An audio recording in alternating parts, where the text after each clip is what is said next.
episode 17 of The Bandwagon Fan. This is the show where we talk about all things pop culture. I'm AJ. I'm Josh. I'm Alex. And I'm Kade. Man, gap so big you can drive a truck through it. This week we're going to be going over just latest current events, things we found interesting. But before we jump into the current events, how's everyone's week been? It's been all right. The weather in Chicago has vastly improved. So yeah, I've been nice. Just dandy. I just got my bicycle cleaned up for the first time ever. The guy was like, "You should get your chain fixed every year," and I'm like, "How about every 10 years? Because that's more my vibe." Yeah, and it's like, do you have money for getting my chain changed every I rode my bike around the block, and I was like, "Oh, it's not supposed to sound crunchy." That's good. Yeah. No one should have a crunchy bike. I don't think that's an adjective when they sell bikes. Crunchy? Like, this bike yeah, has I don't know if it's supposed to do that. Yeah. Minimal crunch to so it. No crunch. I'd like to wish everybody out there listening a happy Persian New Year. Today is Nowruz. What do you do for Persian New Year? Yeah, Persian New Year, it's kind of almost like how they have Chinese New Year. You know, a lot of cultures have their own New Year. Persian New Year celebrates on the day of the equinox, so also happy spring to everybody. Nice. Nowruz starts when the sun is when the earth is half sunlight, half darkness, and it's literally the first day of spring. It has something to do with total balance in the universe or something. And there's this Persian myth that if you put an egg on a table, it will not rock or waddle. It'll lay still for a few minutes. It's the earth is in perfect alignment. Like at the beginning of COVID when everyone was making their broomstick stand up. Oh, that was a thing. You know what? Yeah. I don't remember that. I remember that. In the early days of TikTok, that was a whole thing. It's something about the earth being at equilibrium. I don't know. Yeah, and that happened in March. Yeah. Okay, there you go. See, that sounds about right because I'm not a physicist. It's in late March. But everybody was quick, make your broom stand up. And everyone was making their broom stand vertically. Mm-hmm. And then I did that. And I'm like, ooh, I'm a wizard. But no, as we know, there were no black people in Harry Potter except that one guy in the background. Anyways, sorry, Harry Potter. Just saying. We're gonna talk about Harry Potter later. But yes, I'm glad everyone had a good week. Everyone's refreshed. Everyone's smiling. That's what I like to see. Speaking of current events, guys, what do we have this week? Oh, you know what? I think we're just gonna jump straight into Harry Potter. Harry Potter? I don't know if y'all know, but there's a new Hogwarts video game coming out, and there has, to my knowledge, never been a good Harry Potter game. Will this be the first one? It's called Hogwarts Legacy. I was very excited for this game. I think I've probably said this on here that I kind of I have a weird relationship with Harry Potter. I love the world building in Harry Potter, but the story is so stupid and it's so boring. And it's literally Harry Potter is the least interesting person in the show. He's arrogant. He's he's such a the dweeb. most obnoxious. I can't stand him as a character. I hope I offend people when I say this, but Harry Potter is the perfect example of what white privilege looks like. This idea that everybody tells you that you're the greatest thing since sliced bread and you do nothing with it, but yet everything is given to you because of it. That is the antithesis of white privilege. All the orphans out there. I hope so. I hope I did. I hope so. If you're an orphan and you love Harry Potter, just know that stuff is fantasy. In real life, people will not like you. That is just a real reality. Okay. Are you saying that in reality, in real life, orphans are not liked? Is that what we're hearing, AJ? I think he's the guy from Nacho Libre. I think that's the hot. Yeah, I think that's the hot. I hate all the orphans in the world. One of my favorite skits in Family Guy is when Lois's dad has an orphan outside of a car full of puppies and stuff. He's like, "Come on, man, you really gotta want it." And he's trying to open the door and he drives away. It's so cruel, but it's just this is so ridiculous. Oh. Anyways, I apologize to all the orphans that listen. Yeah, please. But, I love orphans. I'm just playing around. But in all seriousness, I watched I was just telling my wife I think a month ago actually that I thought it was kind of weird that the game's supposed to come out this year and we literally haven't seen any like gameplay footage. We really don't have that much information on the game. You know, I don't know about you guys. I used to play the Harry Potter games as a kid. I played Chamber of Secrets and Chamber of Sorcerer's Secrets. Stone. Yeah. I never played any past that. You know, the games, you know, back in the era of like, you know, licensed movie video games where everything was just really just like play through the movie, but through a game. You know, when you're a kid, that's awesome. So like, I liked playing Harry Potter awesome. because my mom wouldn't let me watch Harry Potter. So like, I had to like, So wait, your mom let you play it, but not watch it. My family is full of contradictions. I'm surprised that's not my last name because honestly, my mom was like, you can't watch Harry Potter, but Star Wars and like Lord of the Rings, that was totally fine. The logic makes no sense, but whatever. You know what? I know some families out there who are like, it's magic, it's bad, but like Lord of the Rings is like different. It's magic. all the I same. remember- It's all the same though. Whoa, hold on. Lord of the Rings is Catholic magic, Kate. Oh, okay. I'm so And sorry. Star Wars difference. is like Scientologist magic. Yeah. So Yeah. So I guess my parents just had like an issue with that brand of. I'm gonna call it the English magic. You know what? I support it because we should all have an issue with J.K. Rowling. J.K. Rowling is Yeah, problematic everyone should. at her core. So, and I'm glad it seems like she's been like kind of pushed out the door for this project, which is good. Well, I'm a little nervous though, to be honest. Like the gameplay I thought looked good until for some reason I couldn't stop looking at the NPCs in the background, and they all had the physics of a WWE game from the N64 era, Nice. where like they all just move like sticks, and I'm just like, did you forget? Did you forget about the NPCs? Like, this is 2022. Jeez, this is going to dude. be on like PS5. Like, we need.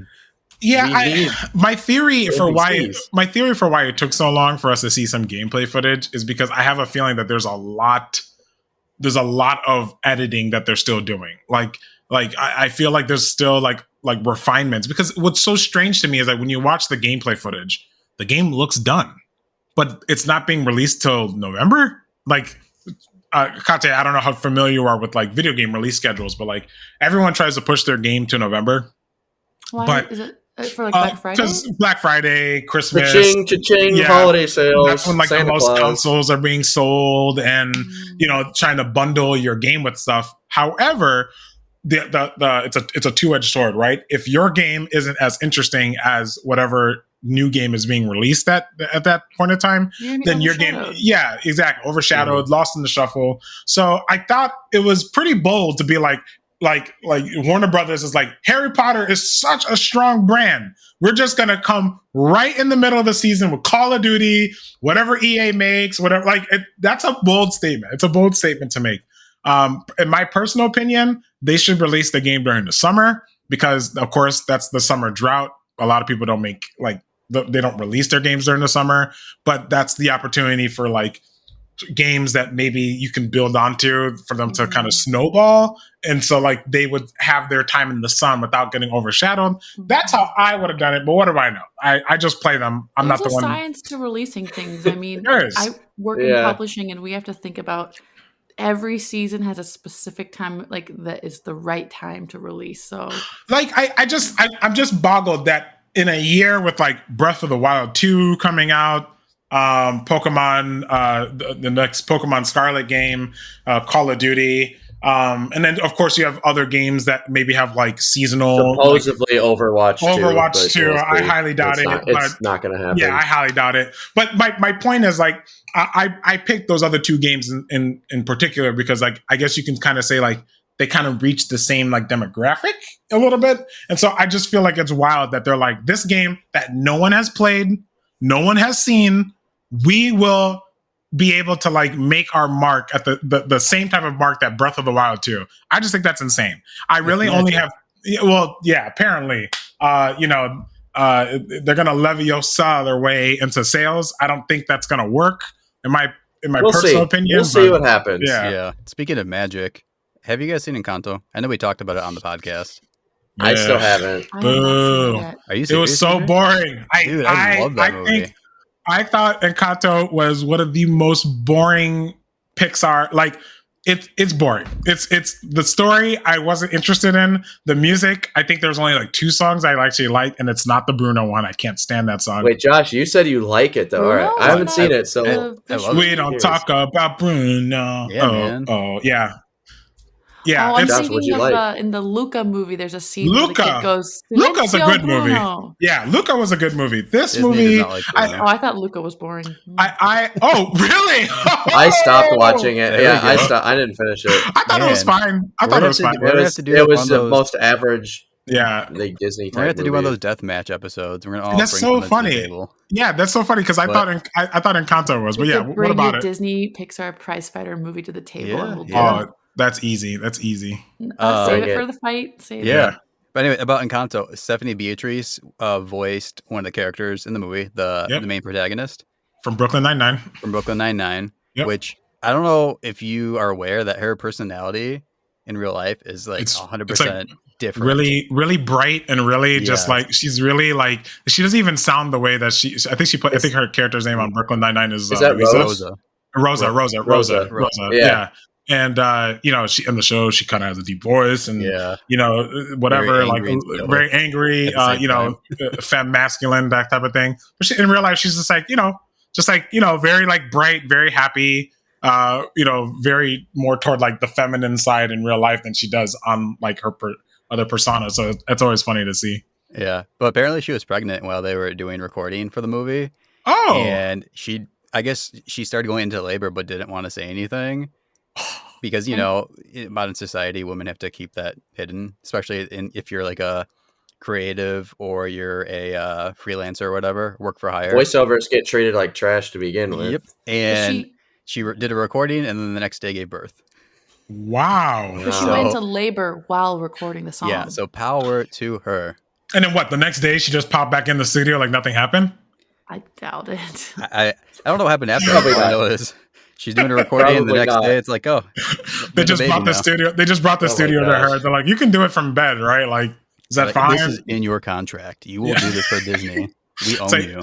It's like how South Park has Mickey Mouse being like an actual like mobster, and he just like he shows up places and he's like really dangerous. I could totally see that. But that's actually It's actually allegedly. yeah, it's actually true. Yeah. allegedly.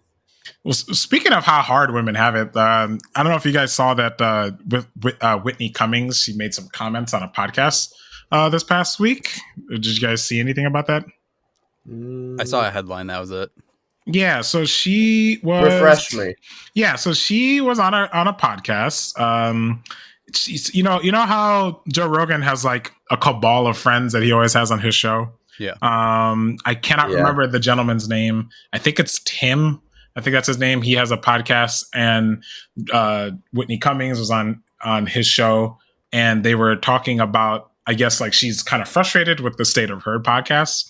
And I just wanted to bring it up because I thought it was interesting. She made a comment basically saying that, like, women have to be twice as good to be half as like recognized. You know what I mean? They have to be twice as excellent to be twice as recognized. And I wanted to like see your guys' take on that sentiment. Like, do you think that's true, or do you think that the reality is that she's not as famous as she thinks she is?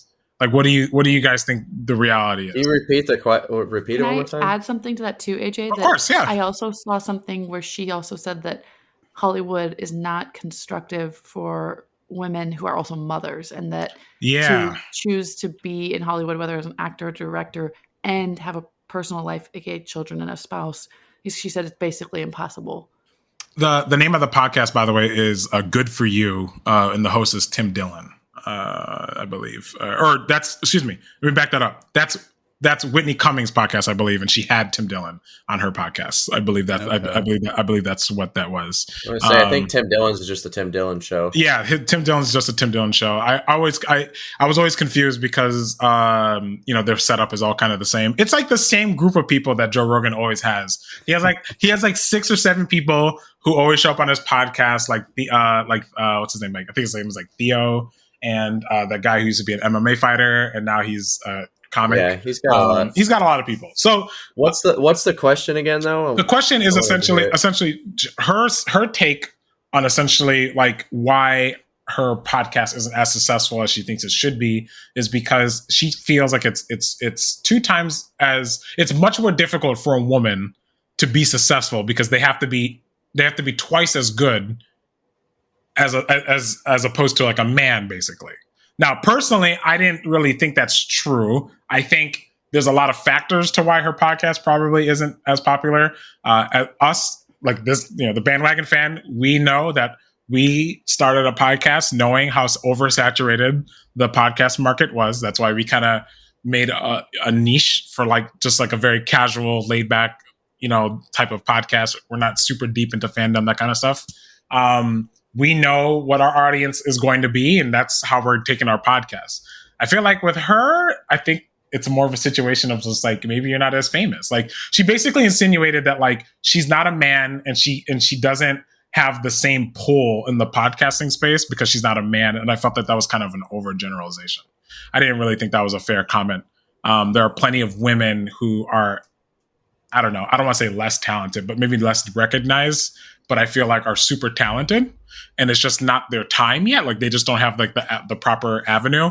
And I kind of feel like instead of like complaining that like, oh, I don't have the same platform as Joe Rogan, why don't you find other women who are talented and help them, in the ways that you didn't have help? I feel like that's a better way to like make that change as opposed to just being like, Well, the one thing I can see with her that maybe she could have went a little more into is being a female comedian is more difficult, like to go to a comedy club and get your rise in fame. I mean, that's like, you rarely see female comedians compared to men comedians. I mean, I love Ali Wong, but like, she's hilarious. She did not pop up overnight. No. That was years and years and years. And like, usually, like, I live in LA, I go to a lot of stand-up shows, especially before COVID.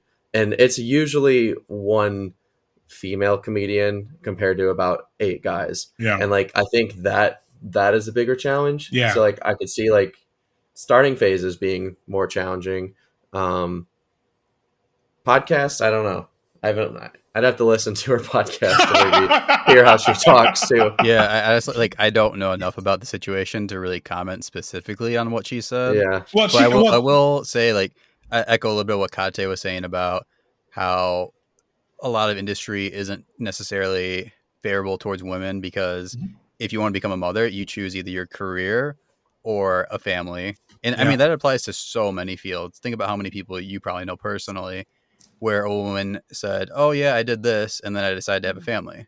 Yeah. I would like to think that as we grow in society and in our world, that becomes less and less of a thing. Yeah. And that's not so much of a choice that a woman has to make, that you can take some time to, focus on your family and then be able to continue pursuing your career. You shouldn't have to give up. You shouldn't have to give up your career in order to just take care of your family. And I think part of it, like, and this is kind of a rabbit hole, is like paternity leave, I think, is a huge thing that can factor into that. I have a coworker who is currently on paternity leave. I was like, and I didn't realize my work did that. So I was like, that's really cool. That's excellent. Like, that way he can be there for his wife. And, well, actually, I don't know if they're married yet, his future wife, and that, she can have somebody there with her for an extended period of time.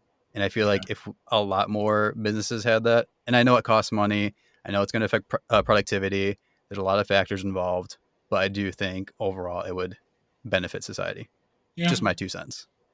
There's a lot of states nowadays too that have they've added with social security tax, state tax, whatever. There's also like a family paid leave tax that everybody gets from their paycheck to be able to support that. But what I was going to say is I've heard that the industry that's the hardest for women to become mothers is tech and engineering, because if they're out, so many things, it's rapidly changing in those industries that when they're out and then they come back to their job, they're already behind. They're so behind.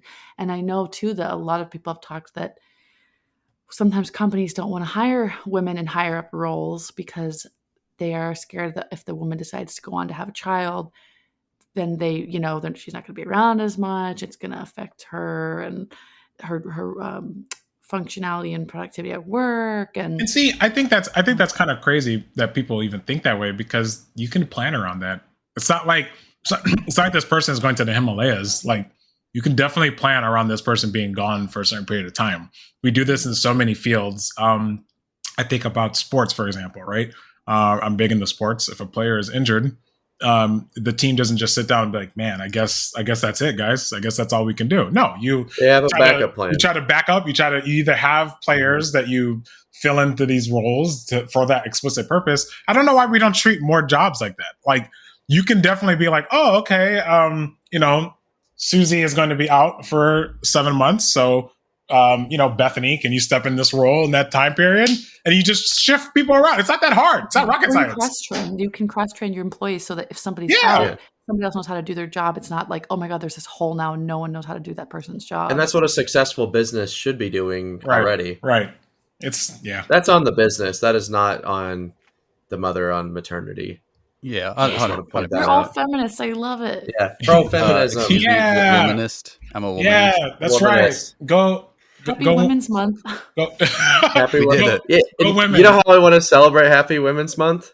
How? By talking about Barry season 3. Yeah, I'm so happy. Actually, I just wanted to transition that. I don't actually. Yeah, I actually have no idea how that affects Women's Month, but Barry talks to girls on the show. Mm-hmm. Actually, what's the main lead? What's her name? It's been so long since I've seen season 2. I just started rewatching the show. It's been a while since season 2 came out. And dude, she has this monologue in one episode. It's one. Oh my God, it's so good. It's one of my favorite scenes. In Sarah what? Sarah Goldberg. Sarah Goldberg. Yeah, and she's amazing. I forgot about that. For anyone who hasn't seen Barry, it's on HBO Max. It is like Bill Hader's the lead. It is what I think is one of the most hilarious and outrageous shows I've ever seen. But I think because of COVID, it was like years between season 2 and like season 3 just dropped this really short trailer. And like with barely any notice, they were like last week, they were like, surprise, it's coming out April 24th. It's been 3 years. It's been 3 years? Oh my God. That's what I thought it was. Mm-hmm. 3 years. It's such a good show. I feel like you can catch up pretty quick if you're looking for a new show. Yeah, I think each episode's only 8. I think there's only 8 episodes. So full disclaimer though, like if you see Bill Hader and you hear us talking about how funny it is, it's also very dark. It does a very good job of balancing darkness with humor.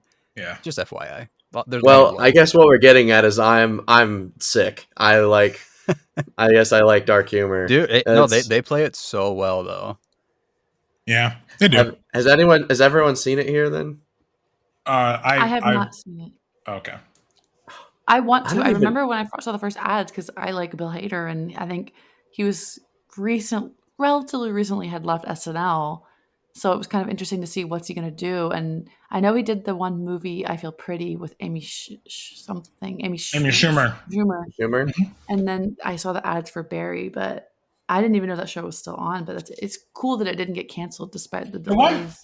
First season, it won a lot of awards, I think. Or first or second season, it won a lot of awards. Yeah, no, it's won a bunch for sure. Yeah. It's just a show that like every time I think I have it figured out, something new comes along and I'm like, how? Right. How did you even know how to come up with this material? And I've got good hopes for season 3. I didn't really have a whole lot to say with that one, but I'm excited. Good stuff. Speaking of other thankfully shows, it's not. What's the other show? Smooth transition. Samuel L. Jackson, in an interview, was saying how he asked Bryce Dallas Howard to bring Mace Windu to The Mandalorian. How? Oh, I guess he's not technically dead. We never saw the body. Yeah, we don't know he's dead. And in fantasy, sci-fi, comic books, pop culture stuff, if you don't see a body, the person's not dead. Just saying. But going with the topic, of women, in the industries, Bryce Dallas Howard is a phenomenal director of Star Wars. Yes, I'd love to see her do a full movie or like even a trilogy. I think I would have given her the sequel trilogy and it would have been phenomenal. What has she directed? She's directed a bunch of Mandalorian episodes and she did 1 or 2 Boba Fett episodes as well. So she has the power. Give her a shot. I would love, yeah.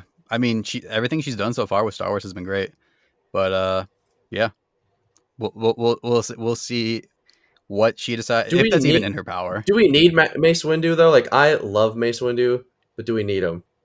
I would take him back, dude. Actually, okay. When I was a kid, after Attack of the Clones, I was like, what, 10 years old? Dude, I wrote a fanfic of him surviving and Boba Fett going to find him and kill him. And then, Dave Filoni read my mind and it had Boba Fett, trying to kill Mace Windu. So You should get royalties. You should I contact should. Disney right now. I should Contact yeah. the mouse. To Mace Windu's character's defense, if Emperor Palpatine can survive falling down a dark hole or whatever, however he was killed. Whatever he fell through. Yeah, if he can survive, Mace Windu's fine. Agreed. Like I said, no body. No. He's no easily the no best Jedi, anyways, hands down. I'm not even going to argue it. It's my favorite one. I don't know. For me, I feel like in a lot of shows and movies, when a character dies and they've given the insinuation that they're dead and it's been that way for years at this point, just let them be dead. I'm like, we keep bringing these legacy actors back because I think it's just fan service. So I'm a little bit like, it makes it, I feel like a character's death is, it has that significance because they were like a beloved character and they died, but then there's like some later like vengeance for them or something. And so when they come back and they never really died, it's like, well, then that was kind of, that whole scene was pretty shallow then, or like, yeah, I don't know. Yeah, no, I agree. Like it's the whole idea of like death means nothing a lot of times in like pop culture entertainment. But I think it's hard. I think it's hard because so many people get attached to a character. I think of The Walking Dead, for example. Half those people on the show should not be alive. Not just like thematically, but literally in the comic book, their character or the character that they're based on has died. So, why are they still on the show? Well, people love that character so much. So zombies, man, people don't die. They keep on coming back. People don't die. What if they like add a twist where like after they die they turn into walkers and then eventually the walkers turn back into humans? That could be like the new season. That's what I'm going to pitch The Walking Dead, just so they can keep constantly actually bringing people back. They will hire you. They'll be like, this guy's genius. Let's give him lots of money. Yeah, I guess some of like The Walking Dead, like the whole like post-apocalypse thing gets tired after a while. That's why, Alex, when you told me about What's the Furthest Place from Here, I was skeptical at first. I was like, I've heard enough about post-apocalypse, but reading that series has been so great. And I was skeptical too, but I love it. I just want to say real quick though, I got the latest issue yesterday and I forgot to read it. So no spoilers. I still have to read the what issue is it now? It's issue 5, right? I believe so. Yeah. It's been going so fast. I feel like I know they come out once a month, but I feel like it's been coming out once every 2 weeks. And like Tyler, it's Tyler Boss, right? Does the art on it? Yeah. His art's really got a cool style. And then Matthew Rosenberg, he has some of my favorite dialogue in comic books right now. He's writing a lot for DC, and it's fun to read his dialogue. It's so like quippy and witty. And did you hear about who's going to be on the issue number 7 vinyl? No, I know. For people that don't know, they have every now and then released a vinyl to an issue with exclusive tracks from fairly big artists from different genres. So I'm excited to hear like what's the artist for this one. Okay, so I'm going to probably butcher the pronunciation. Sharon Von Etten is going to be on it. That's correct. I'm a fan, so I can say you said Kate it right. is obsessed with her. That's so awesome. The one I know is Julian Baker, and the only reason I know her, I love her music, but the only reason I know about her is because The Devil Wears Prada did a cover of her song Sour Breath, and I love it. Oh, that's hers? I didn't know that. Yeah. I know both artists are amazing. They're going on tour this Kate and I summer. are trying to see them on tour. Yeah, they have They Angel both are? Olsen with them. Yeah, Angel Olsen, Sharon Van Etten, and Julian Baker are doing a 3-woman tour. Oh, so there's a chance they could like perform these tracks on the tour. and like this is the only place you would be able to hear it is the vinyl or on tour then. Maybe they'll bring these on Spotify at some point, but so far none of the tracks from these vinyls have been released outside of that. Yeah, have you been able to get your hands on any of these? No, so I'm gonna publicly diss a comic shop near me because they're trash. There's one near me called Pulp Fiction Comics, which I love, but there's one called Comic Bug, and they have been buying extra copies so that they sell out and then price gouging. So they tried to sell one of the vinyls for like $120, and they were supposed to be like $15. Yeah, my and this isn't they're not eBay. Like, I get it for like pawn shops and stuff, but like if you're trying to be an actual business, It's kind of whack. it's frustrating. yeah. I one thing I've heard, there's a YouTuber, what's his name? His name's Omar. His channel is Near Mint Condition. He's a pretty big YouTuber in the comic world, super positive guy, and he's made a good point that like COVID hit shops pretty hard, and I not to like excuse what shops like this are doing, because I also don't like when shops do price checking or price gouging. Yeah. Potentially it is just to keep the lights on. I want to give them the benefit of the doubt, but I also know that some shops, like, you can tell they're doing all right, and that it's kind of just a way to make more money. It's a shame. They're doing the same thing with the JLA Avengers. There's a comic book artist named George Perez who he was diagnosed with cancer, and he's in rough shape, and he did this story where the Justice League of America crossed with the Avengers, so DC and Marvel crossed over, and there's a thing called the Hero Initiative that it's like a charity that helps comic creators, and they created a limited run, 7,000 print count for this to come back, and some places, some people are definitely they're buying it for like whatever $30 and then selling it for like $500 or whatever. This is getting out of hand, dude. Even to comics now. And what bothers me is like the only reason they're doing this is because like it's going to become a hot item if he passes, and it does look like he might, like that's morbid. Not doing well, and it's very sad. There are some shops though who are auctioning it and taking the proceeds to benefit Hero Initiative, which I think is fantastic. Yeah. If that's what people are doing, awesome. If not, not cool. But you know, it's we live in a capitalist free market. Like that's your right to do so. Yeah, I always say that you have to be upset at the person who purchases it and not the person who is selling it, right? True, you are enabling if you do buy it. You're creating the demand, and anything that's shady, if you're buying it, you're creating the demand and allowing the shadiness to continue. But yeah, I agree. Yeah, I agree. I think you brought up the other day that there was some information or some news about Netflix? Netflix is introducing variable pricing, maybe. Is that true? Which is potential shadiness. They're cracking down. They're cracking down on the Netflix and chill. What's going on? I mentioned last week the AMC variable pricing, and that was right. Yeah. Netflix announced they might be raising prices as well.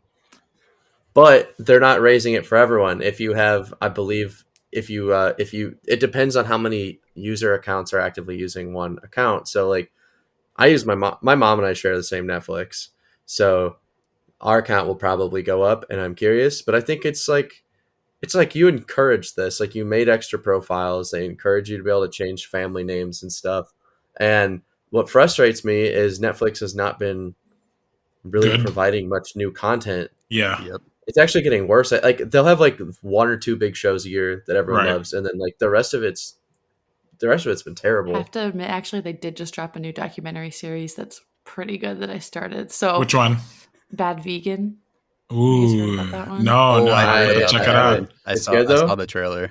It's based on a Variety article, which was also the Jeffrey Epstein stuff. Was the Jeffrey Epstein documentary series that Netflix had in summer 2020? That was also from a Variety article. So way to go, Variety, and then Netflix producing them into a documentary. But yes, so far, Bad Vegan has been very good. I think this was kind of inevitable because if you guys, I don't know if you guys know, but I believe I don't know if, first of all, to start all this, I don't know if you guys know that, like, I don't know how Netflix is able to do this, but they operate at like a deficit. Like their company's technically like in debt, but they make so much money. Like I'm not in economics, so I can't pretend to understand how they're able to be in business and also be in debt. But I guess their evaluation is greater than their debt or something like that. So I personally think that what started all this was that investors were not happy with the gains that occur, over a year span, because they were slowing down as there are more competitors. Less and less people use Netflix, and so they were asking and demanding, like, what percentage of people using Netflix use shared accounts, and Netflix didn't want to outright ban the usage of shared accounts because I think it's such a tentpole of Netflix. But there's this idea that, like, oh well, we can't grow the platform if people won't leave the shared accounts, and that's how we get here. That's how we got. That's how we get to this point. So I think it's tough. I think it's a little difficult. And it all comes back to, I feel like if we ever make shirts, we should have this. It's all about the investors, because that's what it comes down to. They want to make more money. And yeah, we live in a very interesting time also. Other t-shirt, our legislators have no idea what they're doing with this kind of stuff. There need to be laws on this at some What if point. I invest enough into Netflix that I can control the price rates, and then I'll just lower them for you guys? Yeah, I'll just for Netflix martyr. Yeah, but only for like for my people, like you gotta be on my good side, otherwise I raise the price. So you're gonna be like a Netflix dictator, actually. Yeah, I'm gonna be a Netflix dictator. like cue the Narcos music, and he's like, "You want to watch? What do you want to watch? Or Alex Stranger is gonna Things? be like Soup Nazi, but he's gonna be like, no Netflix for you. Yeah, exactly. No Netflix for you. I'm gonna be in line at Starbucks, and I'm gonna be like, if you say my name incorrectly one more time, your account's going up $1 a month. It's a little depressing, but at the same time, this is inevitable. Netflix and everything, I mean, they're just gonna go up in pricing. That's just, I keep telling people this, they don't believe me. Like, eventually Netflix will be $40, $50. Like, Disney Plus will be $40, $50. I'm like, you have to understand, they are producing so much content. The money has to come from somewhere. It really does. Like, I don't, people don't understand how much this stuff costs. They think, wow, I'm getting such a value for $10. Like, no, they are getting your buy-in for $10. It's like, once they have you entrenched and you feel the need to watch season 12 of The Mandalorian and Book of Boba Part 7. It's Book of Boba. That's the spinoff. Book of Boba. Once you're watching Obi-Wan season 9, and then they're like, oh, price is $25. Like, they want you to feel that FOMO. They want you to feel like, oh, I don't want to be left out. Like, that's what they want, right? Because you know what the next thing to go is, by the way? I'm calling it right now. So remember, you heard it on the Bandwagon Fan. They're going to make it they're going to make some very strange policies for canceling. That's the next thing to go from these streaming platforms. This ability to just cancel on demand. I'm telling you right now, that's going to go. With competition, you got to do something to keep these people. One of the very interesting things, I forgot to bring this up a couple of weeks ago, but one of the very interesting things that I saw, did everyone watch the Super Bowl? No? Okay. Yes, so, I did. If you had the ability to watch the Super Bowl directly from Peacock, this is different from how the broadcasting agreements happened in the past. So this is, I think, technically the first time you had the, like, Peacock did not have to split like the funds. It's very complicated, but again, this is like you could stream it from Peacock, directly from Peacock. But during the Super Bowl, mysteriously, you weren't able to use the trial for Peacock, so you had to pay the $5 to watch the Super Bowl. Thought that was very interesting. I'm like, here we go, free trials going out the door. That's the ease of cancel going out the door. So yeah, it's all right now. It's that you're putting down that down payment. That you're putting out basically, the deposit. Yeah, it's pretty nuts, man. But, when you got the power, you can do what you want. Yeah. Do we have anything else? Any other current events, guys? I'm good. Just I'm good getting into the good stuff. All right. Yeah. What you guys want to talk about? Into our hot. Our hot picks of the week. I don't know. We'll think of a name. Get out of current events and move on to some other things. Okay. And let's do it. What I read this week was the trade for a series out of AWA Upshot. It was called Out. Yeah, it's Bob. Which I read too. Yeah, it's by Rob Williams, who's the writer. Will Conrad is the artist. We also have Marco Lesko. And AWA stands for Artists, Writers, and Artisans. It's an indie publisher, independent studio. They have a lot of cool titles. One of them we've talked about is Primos. So they're doing some cool stuff over there. And I picked up the first issue of this at C2E2. I won a free issue of it. And I was like, this is really cool. But I try to stay in budget with my comic pool list. So I was like, I'm going to trade weight this. I'm going to wait for all the issues to be collected into the trade. Picked it up. It was only $10. So killer deal. Got the whole thing right there. And the premise is that it's near the end of World War II. And you have it starts out with these prisoners who look like I don't know if they're POWs or from a concentration camp. They're digging this hole. They look like concentration camp. That's what I got. Yeah. And they find a sarcophagus with this weird writing. And it's like, oh, they found something probably bad. And of course, the Nazis kill them after they find it because Nazis do what Nazis do. Then we switch over to these POWs who are getting taken to this new camp. You have this one guy sitting by himself in a cramped truck. And one of the other prisoners says he's a traitor because he can speak German. And then he also makes the comment of, you'll get sunburn just being near that red skin. And that lets you know, like, racism, was alive and well back then. That comes up more as the series progresses.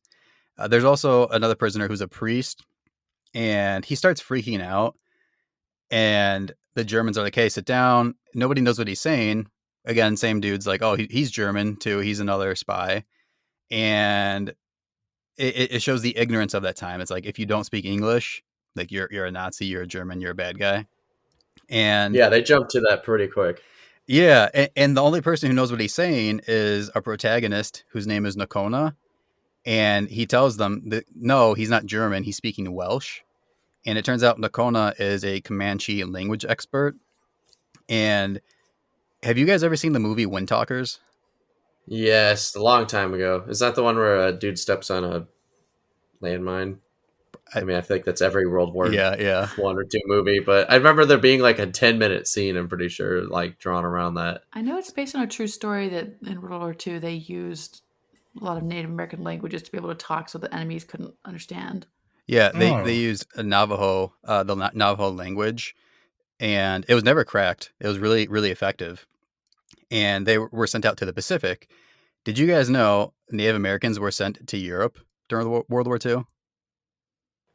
Like they were. I honestly didn't know that. There were Native Americans at D-Day. There were Black people at D-Day. That. Did you guys know that? I knew that. Yeah.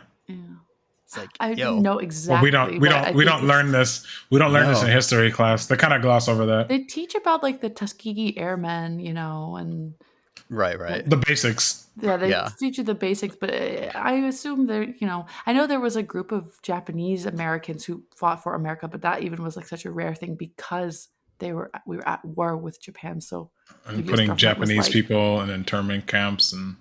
True. I actually know somebody whose family was put in one of those camps. Alex and I drove past one out in California, and also not that far from LA, like a couple hours. Right. What's interesting about that group you mentioned, I believe, feel free to correct me, somebody, but I'm like 99% sure that Japanese unit was the most decorated unit in World War II for the Americans. Just saying. We should look it up later because I'm curious personally if that's true, but I wouldn't be surprised. Yeah, and so there were 17 code talkers taken from the Comanche tribe who volunteered to go serve their country, and they were sent to Europe. They were at D-Day, and they could beat a machine decoding a message by an extreme amount. A machine could take up to 4 hours to decode a message, whereas a Comanche could do it in less than 3 minutes. So they were very effective at what they did. That's amazing. They kind of like use their language to like create different terms. They had this word, it's Posa Taibo, means crazy white man. Guess who that refers to? Me? The Fuhrer. Yep. Oh, that was their code. Not me. I want to clarify, not me. Yeah. You mean Charlie Chaplin? Oh, No, I'm gosh, Dude. yeah. I'm just playing. What's he the was a movie kind of he's a crazy in? white man too. So Well, Dictator? that's Yeah, true. so not Well, that didn't far Charlie off. Chaplin depict Hitler too in some Yes. movies? Yeah, In a satire, which he said if he would have known what Hitler was doing, he wouldn't have made that movie. right. But it's still a very powerful film, and the end Yeah. scene, that speech is phenomenal. Yeah. But anyways, yeah, the Comanche, like these guys were legit. Their code was also never broken, and they all made it back from the war alive. A bunch of them got wounded, but they all made it back. And it was just really interesting. Like this guy Nakona, he's being treated terribly. He's being called a traitor. They're using like racial slurs against him, and like it was just like the idea. And like so many people, like the Japanese experienced this, African Americans experienced this, of fighting for a country that did not value them and treat them well, and they gave their all for that country and fought in this war. So that was one thing that really stuck out to me. And so again, they're in this truck driving. Nakona calms down the priest, and he sees that sarcophagus again. It's got this weird writing, and he's like, "Oh, I don't know what that says." And one of the guys is, "So what? Like, why? What's the big deal?" And Nakona, I don't know, Alex, did you think it was arrogance or him being like, "I'm really smart"? Because he says, I know a lot of languages, and I don't recognize this one. I couldn't really tell there. I feel like part of it was arrogance, but also like all these people assume that they're going to some type of camp or some type of thing where they're going to be like enslaved. So I think everyone is kind of also like on high alert, on guard, and being very, very like defensive of themselves and like needing to kind of prove like, hey, I'm useful. Don't kill me off, you know? Oh yeah, So yeah, I didn't think about that's that. that's kind of how I read it. Okay, yeah, I didn't think about that. Not everyone's in the right mindset, you know, because it's like it's clear like from the beginning of this comic that everyone here has already been through some shit. Yeah. A lot of the Yeah. guys have already tried to escape or have escaped from different camps, and they're being sent to this weird, creepy castle. The Nazis take the sarcophagus into this church to do some kind of weird ceremony with it. Then we get a scene change, and we go see the POW barracks. And Nakona meets this guy named Ian McCullum. And Alex, let me know what you thought. But he there's this moment, he says, "I hope you don't mind me staring. It's just I've never seen someone like you before." And he's smiling at him. And like I thought that was creepy. okay, so you thought it was creepy. I thought he was like, "Ooh, like look at you." Like he was, I didn't see. I didn't think of it like that. I thought it was like he was gonna try to eat him or something. the monster said this to the Native American? No, just no, another POW said it to him. Yeah, he seems pretty sincere. He's smiling. He's like, I can't, like, I've never seen someone like you before. He's just smiling at him. but the way they show his smile is kind of a little sinister, I thought. Oh, Okay, interesting. I'll have to. But maybe I'd have to read the panel again. Yeah. Well, continue reading the series. I'll say, because like I definitely, we're getting some queer vibes here, which is a very. Have you guys ever seen that in a World War II like movie or story? No. No. I mean, I bet you there were some queer romances that probably happened that were super secret. 100%, and that's why I'm like, they oh, had to be people have always secret. existed, and they exist even during war. And yeah, the quick tangent: the Spartans were very gay. Just FYI, Scott Snyder's depiction of them not accurate. Like they make fun of the Greeks for being boy lovers. The Spartans were very much boy lovers, just FYI. But yeah, Good to know. so they have this moment, and then it turns out that under Nakona's bed is an escape tunnel. So these guys, they're planning on getting out of there. And then that one racist dude shows up again and punches Nakona in the face. He's like, "Hey, you're a traitor. Like, we don't want you." So Nakona goes outside, and he hears this word. It's Ladove, and it's Czech. And then he's like trying to like see like where is this coming from, and he runs into this guy named Sergeant Dills, who is like the lead tunnel expert for this group. And then Nakona says, "I didn't know you spoke Czech." And he goes, "No, I don't." And then the last page is this creature taking a chomp out of Dill's neck. Oh my god, it was pretty terrifying. I honestly like. I was kind of just chill, like relaxing when I was reading this issue, and then I got to that page, and I was like, "This is not where I was expecting my Sunday morning to go."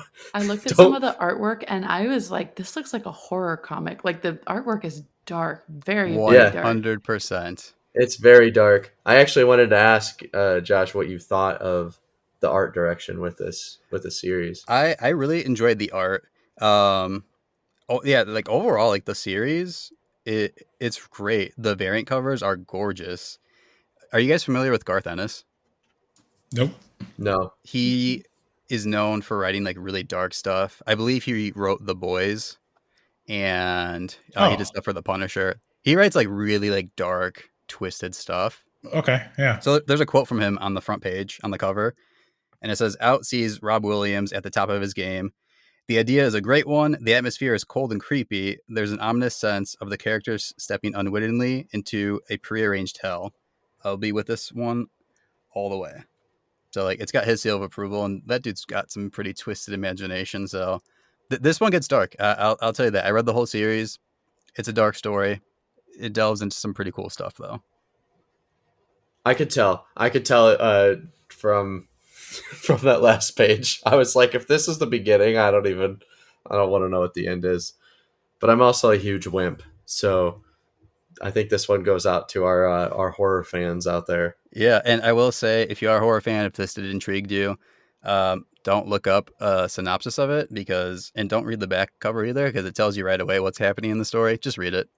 You can read the first issue for free.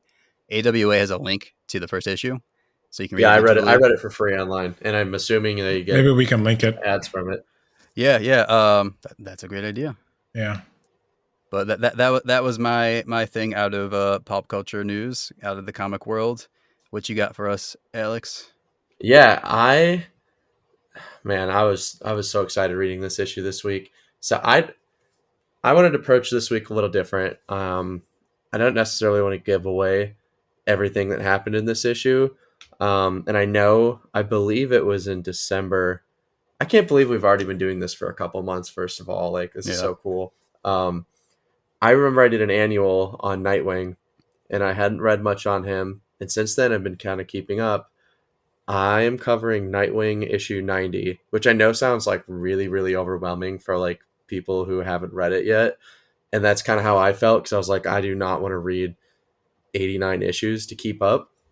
But I believe it's issue 78 that of this reboot, Tom Taylor, who has just been kind of killing it at everything, decided to take over Nightwing. So you don't have that much to jump into, and it has been an awesome series. I don't remember the last time I had this much fun reading an issue or reading a series. Like, Josh, you're caught up with it, right? Yeah, there's actually a trade, a hardcover that does a bunch of the Tom Taylor, like the first Tom Taylor issues. So you can always they categorize them. Yeah. So you can pick up the first volume of his run on this Nightwing. Okay, that's perfect. And it's honestly, Nightwing is pretty simple, where like you really could even just go back like one or two issues if you really don't want to read, and it's pretty like a self-explanatory. But like what's been really cool with this one is, so Nightwing is Dick Grayson, which used to be Robin for Batman, which is kind of like a quick recap for people that don't know that. But in this universe, Batman is broke, like basically bankrupt, and Alfred has passed away and has basically written in his will to give all of his money to Nightwing. So Dick Grayson is a millionaire. So it's just kind of funny seeing like the roles reverse of like Batman being broke and Nightwing having a ridiculous amount of money, because he's always kind of came off as a character to me that is, he's just kind of a goofball, and he kind of gives me Spider-Man vibes. Like, he's not a teenager, but he's just like a young adult just living in the city, and like he wants to protect people, but also like I can't see him like spending more than like $5 on like a slice of pizza kind of person. So like it's interesting seeing this dude with tons and tons of money. But what has been fun with this and kind of crazy is the past couple of issues have introduced a character that I'm not sure if any of you guys have heard of. Does anyone know who Blockbuster is? No, he was new to me. Yeah, I'd never heard of him. I thought the name was honestly really bad. Yeah. Like, it sounded like an off-brand like Daredevil villain to me. And like he still could be. I don't know. If none of us have heard of him, let's just assume that he's a D-list villain. But like, cause he's just kind of like your macho, like kingpin. He's a blockbuster. Yeah, he's a blockbuster. He's just out but there like, I was busting just blocks. like, I know. I'm like, why does this name have to be Blockbuster? Like, it's just too. Oh, it's too literal for me. But you know, here we are. DC is running out of villain ideas. You know what? I'm curious. Like, if one of you could figure out when Blockbuster like was introduced in the DC universe. 1991. 91? No, I don't know. I just made that up. Oh, I was like, is his uniform blue and Blue? yellow? Does he like movies? Yeah. See, But he sorry, forces you to read VHS or watch VHS tapes. You read in VHS? I You pull out read the them. film and you read. he actually like puts it through a light. Now, I would personally love if like all the new heroes would just give regular names. Like, this is Robert. He's he has super strength and super speed. Just give them regular names now. Stop trying to come up with like ultra creative names, because it's actually awkward. Like when you actually think about like, this is a grown man, I'm gonna call him Cyclops, but really his name is Scott. Like, I that's feel like in the Marvel movies, the Hulk is Bruce Banner. Most of the time, that's true. They don't actually. That's a very, very good point. That they don't actually go, "Hey, Iron Man." Like, yeah, that's a good point. But Blockbuster is like, that's how he's referenced. Anytime someone sees him, they're like, "Oh, Blockbuster! We didn't know you were gonna be here." And I'm just like, Oh, no. "Stop it!" Oh, Like, wait, what if his name is actually? I think of Buster Rabbit from Arthur. I know we talked about that recently, like last week. But Which is a very opposite character. That's so weird, because I always every time I hear Blockbuster, I think of that the Amanda Bynes show. They used to have this like weird, stupid sketch where it was like a Blockbuster, but it was like a knockoff run by this like Slovakian family, and they would call it Blockbuster, so they didn't get like sued. Oh my god! So, anyone who remembers that show, that's a deep cut right there. That's a deep. I cut. just remember Amanda, please. God, such a good show. Maybe his first name is Block and his last name's Buster. Yeah, I don't know if anyone's seen. Oh yeah, what's the idea, Kate? Well, I mean, we were rolling with our Blockbusters and our bunnies and our Amanda Bynes, and I just thought of a pop culture thing about Amanda Bynes, and I there was the Free Britney movement. Now there's the Free Amanda movement. Amanda Bynes has been in a conservatorship as well. That's what I was going to bring up. I don't know if you know. My wife was telling me that she's so sad. I think she's schizophrenic or something, or bipolar. Yeah. I'll be 100% honest with you. My wife showed me a picture of her, and it took me forever to recognize her. She looks rough. What a capital R.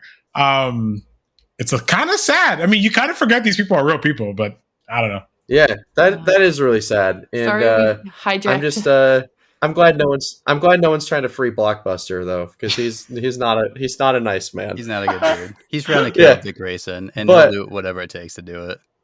This is what's been so great though, is Blockbuster has been literally doing anything he can for Dick Grayson to take him out. But the real reason that this issue and the past couple issues has been crazy is Dick Grayson decides that he wants to just give away all of his money to help the city, which is Bloodhaven. And a lot of rich people, including Blockbuster, are very pissed about this.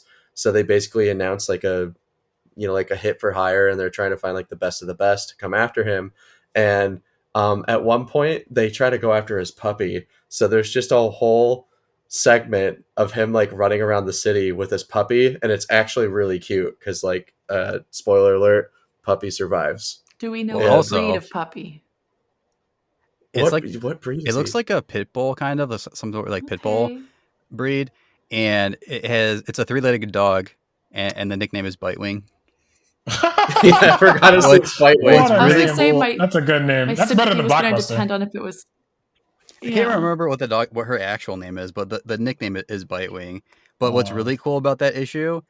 Have you read that one, Alex? Yeah, it's one. Like if you were to take all the pages out, it's one continuous image. I believe it's the issue right before this issue. I think it was 2 issues before. There's been so many numbers, I get them mixed up sometimes. Because I think 88 and 89 were the crossover with John Kent. Oh yeah, so this is what gets confusing with comics, is they don't always just like directly go in order. Sometimes they'll carry over to another issue.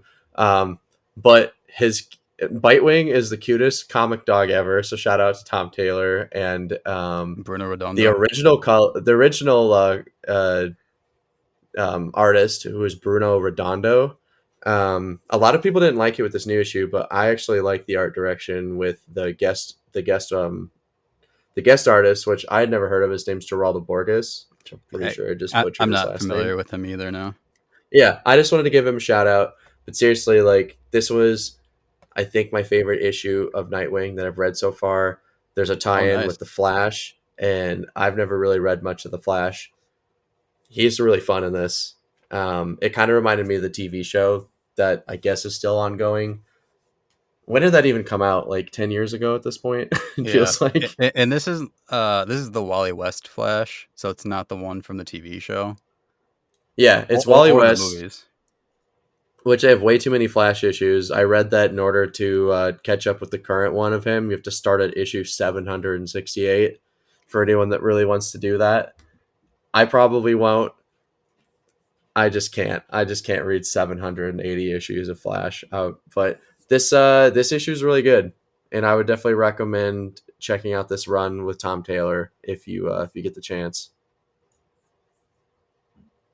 It's Cool. good stuff. Josh, did you you finished this one, right? Yep. I read this one. I've been reading all the Nightwings since Tom Taylor picked it up. All right. I know. Yeah, You said Tom Taylor. you don't want to spoil anything, but did you know Tom Taylor is in this issue?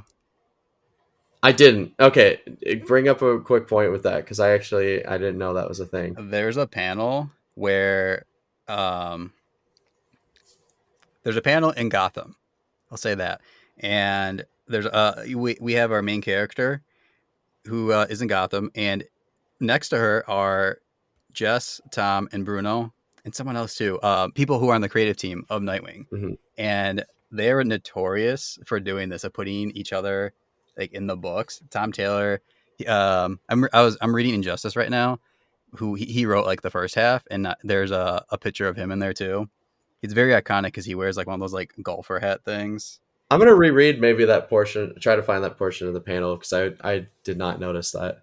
Yeah. What's her name? Jess Chen. She's been in a couple of Nightwing issues, and so has Tom. And then there's this ongoing feud joke between Tom Taylor and Gail Simone, where he has insinuated, I don't know if he started the joke, that she's not a person, she's actually just a bear. And so there was a bear named Gail. There was a picture of a poster of a bear with the name Gail on it. So there's like lots of like little Easter eggs, inside jokes. Yeah, dude, they're hilarious. That's awesome. Well, shout out to Tom Taylor for just including his entire writer team into these issues. Good one to start. Seriously, issue, I believe 78. If you want to catch up on this arc, that's all we've got for today. This was honestly one of my favorite like current event intros that I think we did. But seriously, like, thanks everyone for listening. As for usual, you can check us out on YouTube, Spotify. I honestly only do Spotify. I would probably skip the Apple Music one. If you have any feedback, seriously, let us know. We're always on socials. We're excited. We love talking with our fans. That's it for everyone.